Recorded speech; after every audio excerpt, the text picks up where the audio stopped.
जय हिंद दोस्तों, आपका स्वागत है फिर से आपके अपने चैनल द कॉमर्स वर्ल्ड में। दोस्तों हम लोग 12 कॉमर्स के लिए जिस चैप्टर को पढ़ रहे थे उसका नाम है change in profit sharing ratio among the existing partner. उस चैप्टर के अंतर्गत हम लोग बहुत सारे टॉपिक को देखे थे। पहला टॉपिक हम लोग देखे थे सैक्रिफाइसिंग और गेनिंग निकालने के लिए। सेकंड टॉपिक हम लोग देख रहे हैं जहां पर हम लोग अकाउंटिंग ट्रीटमेंट करते हैं पीएल अकाउंट का और जनरल रिजर्व का, जहां पर हम लोग दो मेथड सीखे थे। पहला मेथड को हम लोग बनाए थे, 2 क्वेश्चन उसके अंतर्गत में आया था, question number 6, question number 7। Second method हम लोग ट्राई कर रहे थे जहां पर क्वेश्चन नंबर 8, 9, 10, 11 बना चुके हैं। आज हम लोग 12 को देखेंगे जो कि सब एक समान है, एक जैसा है।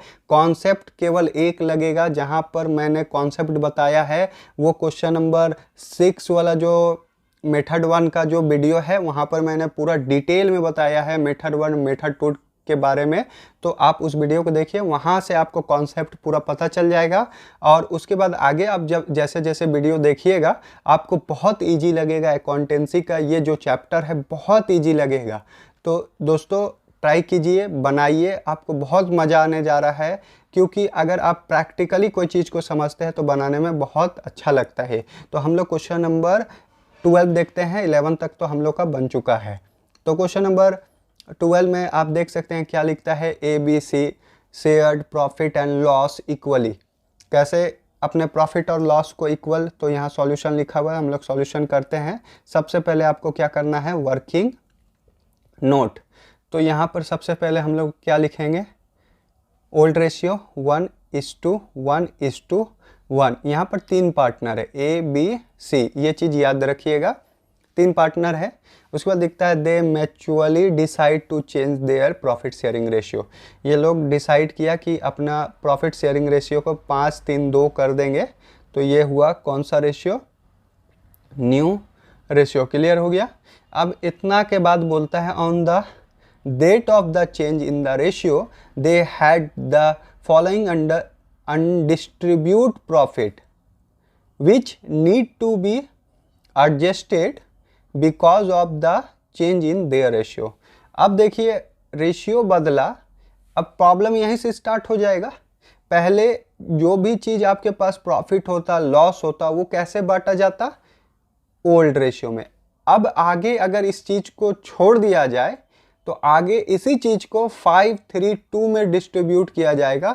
इससे किसी को गेन होगा, किसी को सैक्रिफाइस होगा। इससे आगे जाने वाले टाइम में क्या होगा, आगे जैसे ही टाइम जाएगा आपस में म्यूचुअल अंडरस्टैंडिंग जो था वो टूटने लगेगा। आपस में जो पार्टनरशिप था, एक विश्वास का जो संबंध था, उसमें दरार आने लगेगा। उसी सब चीज़ को देखते हुए अकाउंटेंसी में ये जो पार्टनरशिप का जो चैप्टर है उसमें आपको अकाउंटिंग ट्रीटमेंट के बारे में बताया है, जहाँ पर आप नॉट क्लोज करके सारे अकाउंट को इस प्रॉब्लम का सॉल्यूशन को निकाल सकते हैं। तो आपको बस कुछ नहीं करना है, गेनिंग और सैक्रिफाइस निकालना है और सारा काम उसी से हो जाएगा। तो हम लोग सबसे पहले यहाँ पर सैक्रिफाइस निकालते हैं और गेनिंग निकालते हैं, ठीक है। तो यहाँ पर मैं आपको एक चीज़ बता दूँ, यहाँ पर हम लोग तो लिख दिए सैक्रिफाइस और गेनिंग, इसी के आधार पर हम लोग सारा जनरल एंट्री को करते हैं, ठीक है। ये जो मेथड है नॉट क्लोज्ड, कोई भी बुक को हम लोग क्लोज नहीं करेंगे। जैसे जितना भी रिजर्व है, पीएल है, उसको बिना क्लोज किए हुए, बिना छेड़छाड़ किए हुए हम लोग एक एडजस्टमेंट करेंगे, जिससे फ्यूचर में कोई भी तरह का इसी रेशियो में भी बांट देंगे ना वो न्यू रेशियो में, तो कोई ऑब्जेक्शन किसी को नहीं होगा। ये जो जितना भी चीज़ है, जैसे जनरल रिजर्व है, कॉन्टिजेंसी रिजर्व है, पीएल अकाउंट है, ज्वाइंट लाइफ पॉलिसी है, ये जितना भी चीज़ है इससे किसी को भी कोई भी तकलीफ होने नहीं जा रहा है। तो हम लोग यहाँ पर क्या करेंगे, सो देखिए। तो यहाँ पर क्या लिखता है, अनडिस्ट्रीब्यूट प्रॉफिट नीड टू एडजस्ट है। आपको एडजस्ट करना है, क्लोज नहीं करना है, एडजस्ट करना है। एडजस्ट मतलब नॉट क्लोज, इसको क्लोज आपको नहीं करना। तो गेनिंग सैक्रिफाइसिंग निकालते हैं। तो सैक्रिफाइस का रेशियो क्या होता है आपको पता होगा, ओल्ड माइनस न्यू, ठीक है, ओल्ड माइनस न्यू। तो हम लोग 1/3 ओल्ड सारा लिख देते हैं, तीनों को ओल्ड यही है। अब हम लोग क्या करेंगे, माइनस करेंगे न्यू। तो इसका टोटल 5 3 8 9 10, तो 5/10, 3/10 और 2/10 है। क्लियर है। अब हम लोग एलसीएम लेते हैं 30, ठीक है, 10 - 15। क्लियर है। अब यहाँ पर निकाल रहे हैं तो 5 कितना आ रहा है 30, सो भी माइनस में, तो ये क्या कर गया गेन, क्योंकि फार्मूला हम लोग लिए थे ओल्ड माइनस न्यू और ये सेक्रीफाइस का फार्मूला है। अगर पॉजिटिव आता तो ये सेक्रीफाइस रहेगा, अगर माइनस में आ जाता है तो ये क्या हो गया, गेन हो गया। क्लियर है। उसके बाद हम लोग यहाँ पर फिर से 30 लिखेंगे। एलसीएम 10 - 9 करेंगे, 1/30 हो गया, ये सैक्रिफाइस है। क्लियर है। उसके बाद फिर से हम लोग 30 लिखेंगे और ये 3 है और यहाँ 10 होगा और यहाँ 6 होगा, 4/30 होगा, ये भी क्या है, सैक्रिफाइस। अब हम लोग को पता चल गया कौन गेन कर रहा है कौन सैक्रिफाइस कर रहा है। तो यहीं से पता लगा देते हैं जनरल एंट्री में किसको डेबिट करेंगे किसको क्रेडिट करेंगे। तो यहाँ पर आप देख सकते हैं सैक्रिफाइस किया, इसको क्या करना होगा आपको क्रेडिट, और ये गेन किया, इसको क्या करना होगा, डेबिट। यहाँ से पता चल गया आपको। अब सेकेंडली अमाउंट के बारे आपको पता करना है। तो अमाउंट के लिए थोड़ा सा रफ बढ़ गया। यहाँ पर आपका पास जो टोटल अनडिस्ट्रीब्यूट प्रॉफिट है, क्या है, टोटल अनडिस्ट्रीब्यूटेड प्रॉफिट है, वो क्वेश्चन में दिया गया है। आपको खाली उसको जोड़ और घटाव कर लेना है। जो जो एक नेचर का है, क्रेडिट नेचर वाला को सारा को एक जगह जोड़ देना है और उसमें डेबिट नेचर वाला को क्या कर देना है, माइनस कर देना है। क्रेडिट नेचर में क्या आता है, पीएल अकाउंट का क्रेडिट बैलेंस, जनरल रिजर्व और किसी भी तरह का जो रिजर्व है, ज्वाइंट लाइफ पॉलिसी रिजर्व है, कॉन्टिजेंसी रिजर्व है, ये सारा क्रेडिट वाला को एक साथ जोड़ेंगे। और जो डेबिट साइड में जो पीएल अकाउंट का डेबिट बैलेंस है उसको माइनस कर सकते हैं अगर क्वेश्चन में होगा तो, और नहीं होगा तो माइनस वहाँ नहीं करेंगे। और सस्पेंस रिजर्व जो होता है, एडवर्टाइजमेंट सस्पेंस अकाउंट, वो भी डेबिट साइड का नेचर का होता है, उसको भी हम लोग क्या कर लेंगे, माइनस कर लेंगे।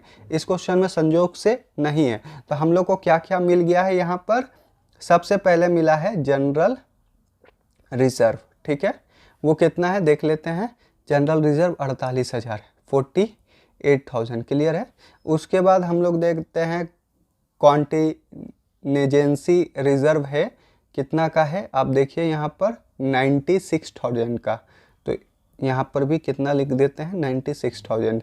उसके बाद पीएल अकाउंट है, किस साइड का है, क्रेडिट है, इसलिए इसको जोड़ रहे हैं। अगर डेबिट रहता तो माइनस करते हैं, ठीक है। तो यहाँ पर क्रेडिट बैलेंस है, मतलब प्रॉफिट है, इसका भी नेचर क्रेडिट है, इसका भी नेचर क्रेडिट है, इसका भी नेचर क्रेडिट है और इसका भी नेचर क्या होता है, क्रेडिट होता है। सब क्रेडिट है, सबको साथ में जोड़ देंगे तो 1,32,000 है।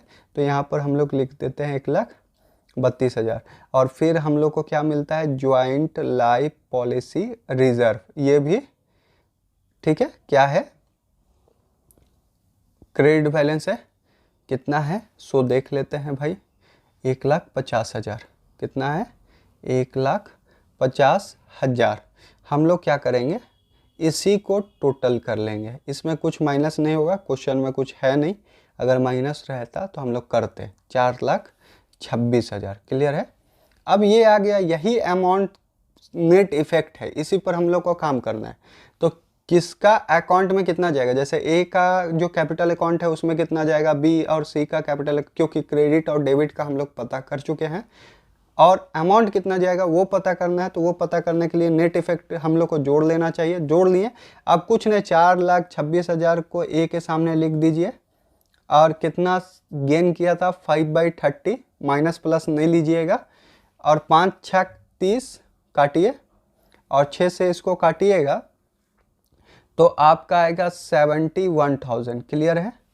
बस ए के नाम के सामने 71,000 होगा। अब बी का निकालते हैं, फिर से वही चीज़ कीजिए, 4,26,000 इंटू 1/30, 30 से अगर इसको भागा दीजिएगा आप तो 14,200 रुपये आएगा। क्लियर है। फिर से सी का निकाल लेते हैं, 4,26,000 लिख देते हैं, और कितना 4/30 करते हैं, तो 30 से काटिएगा 14,200 आएगा, 4 से गुना कीजिएगा 14,200 को, तो आपका आएगा 56,800 रुपया। क्लियर है। तो ये तीनों का हम लोग को क्या पता चल गया, अमाउंट पता चल गया। अब हम लोग को क्या करना है, एक जनरल एंट्री करना है, वही क्या है आपका आंसर है। तो तो एक फॉर्मेट में आप कीजिएगा। किस तरह से कीजिएगा, तो फॉर्मेट हम लोग क्या करते हैं यहाँ पर बना देते हैं, ठीक है। फॉर्मेट कैसे बनाना है, यहाँ पर एक डेट का कॉलम बनाना है, बना लिए, और एक पार्टिकुलर का और एक एलएफ का और 2 अमाउंट का। अगर ये चीज़ आप करके बना रहे ना एग्ज़ाम में तो आपको नंबर बहुत अच्छा मिलेगा। डेट लिखिएगा, पार्टिकुलर लिखिएगा, और यहाँ पर एलएफ लिखिएगा, और डेबिट अमाउंट लिखिएगा, और यहाँ पर क्रेडिट अमाउंट लिखिएगा, ठीक है। तो जनरल एंट्री तो आपको पता था कि ए को हम लोग को डेबिट करना है और बी और सी को क्या करना है, क्रेडिट करना है। तो हम लोग यहाँ पर जनरल एंट्री कर देते हैं। यहाँ पर लिखते हैं S capital account debit to B's capital account और टू सीस कैपिटल अकाउंट कर लिया। अब अमाउंट का भी तो हम लोग पता किए थे भाई कि 71,000 कहाँ आएगा, ए के सामने देख लीजिए 71 आया था, 14,200 और 56,800, 14,200 और 56,800। अब जब ये दोनों को जोड़िएगा ना तो 71,000 आ जाएगा। ये कन्फर्म है, ये 100% है, ये जादू है, ठीक है। इस जादू को सीख लीजिए आप। यहाँ डेट नहीं दिया गया है, छोड़ दीजिए। अब यहाँ पर लिखिए being adjustment for all reserves, यहाँ खाली रिजर्वे था, ठीक है। तो रिजर्व एंड प्रॉफिट इस तरह से आप लिखिएगा, आपका काम हो जाएगा। तो एकदम हम लोग आसान भाषा में 10 मिनट के अंदर में इस क्वेश्चन को सॉल्व किए। आपको समझा के हम सॉल्व किए इसलिए टाइम लगा। अगर आप खुद से बनाइएगा, ये चीज़ सीख जाइएगा, तो आपको टॉपिक 2 बहुत इजी है, कुछ नहीं है। गेनिंग सैक्रिफाइस सीखे टॉपिक 1 में, उसी को फॉलो करते हुए यहाँ पर टॉपिक 2 में जो सेकंड मेथड है नॉट क्लोज वाला, वहाँ पर लगा रहे, और आपका जो आंसर है एक बार में आ रहा है। दोस्तों, इस तरह से पढ़ने के लिए the commerce world YouTube channel को सब्सक्राइब करें और अपने दोस्तों में शेयर कीजिए, ताकि इसका लाभ उन तक भी पहुंच सके और हमारा जो फैमिली है वो बड़ा हो सके। तो अपने दोस्तों में ज़रूर शेयर कीजिए जो कॉमर्स बैकग्राउंड के हैं। और दोस्तों, मिलते हैं नेक्स्ट वीडियो में नए क्वेश्चन के साथ। हम लोग वहाँ पर भी इसी मेथड को नेक्स्ट पढ़ेंगे, जो कि वहाँ लास्ट क्वेश्चन होगा, क्वेश्चन नंबर 13, जो कि नॉट क्लोज मेथड से बनेगा, और वही हमारा फाइनल होगा। वहाँ तक हम सारा क्वेश्चन बता दिए हैं आपको। आप अगर उस चीज़ को अपने से बनाइएगा ना तो बहुत मज़ा आने जा रहा है। बहुत ही आसान चैप्टर है ये, इसको पढ़िए, बहुत मज़ा आएगा, और समझ के पढ़िएगा तो और मज़ा आएगा।